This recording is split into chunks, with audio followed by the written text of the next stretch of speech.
ఆంధ్రప్రదేశ్ రాష్ట్రంలో అనేక జిల్లాలలో ప్రైవేట్ పాఠశాలల్లో చదువుతున్న జర్నలిస్టుల పిల్లలకు ఉచిత విద్య అమలవుతుందని ఫోటో వీడియో జర్నలిస్ట్ అసోసియేషన్ జిల్లా అధ్యక్షులు మీసాల రామస్వామి తెలిపారు. బుధవారం కర్నూలు కలెక్టర్ కార్యాలయం ముందు ప్లాకార్డ్స్ పట్టుకుని 60% అయితే వద్దు, 100% రాయితీ ముద్దు అంటూ ధర్నా చేశారు.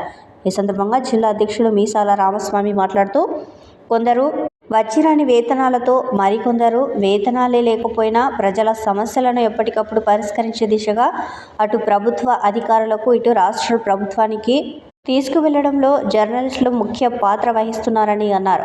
తమ ఆదాయంతో ఇంటి బాడుగలు కట్టలేక అరాకొర ఆర్థిక వ్యవస్థలతో ఇబ్బందులు పడుతూ జర్నలిస్టులు తీవ్ర ఇబ్బందులు పడుతున్నారని అన్నారు. ఆంధ్రప్రదేశ్ రాష్ట్రంలో అనేక జిల్లాలలో జర్నలిస్టుల పిల్లలకు ప్రైవేట్ పాఠశాలలో ఉచిత విద్య అమలు అవుతుందని, కర్నూలులో ఎందుకు అమలు చేయడం లేదని ప్రశ్నించారు.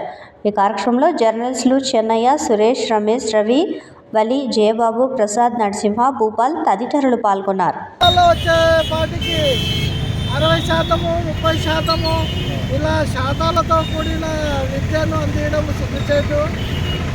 మేము ముఖ్యంగా ఒకటే తెలియజేస్తున్నాము. అనేక ఏళ్ళుగా మా జర్నలిస్టు పిల్లలకు ప్రైవేటు పాఠశాలలో ఉచిత విద్య ఇవ్వాలని చెప్పేసి మంత్రులకు, కలెక్టర్లకు అనేక మార్లు అర్జీలు ఇచ్చినాము. అయితే రాయితీతో కూడిన విద్య ఇస్తున్నారు. మాకు ఆ రాయితీ వద్దు, మాకు 100% కావాలా రాయితీ.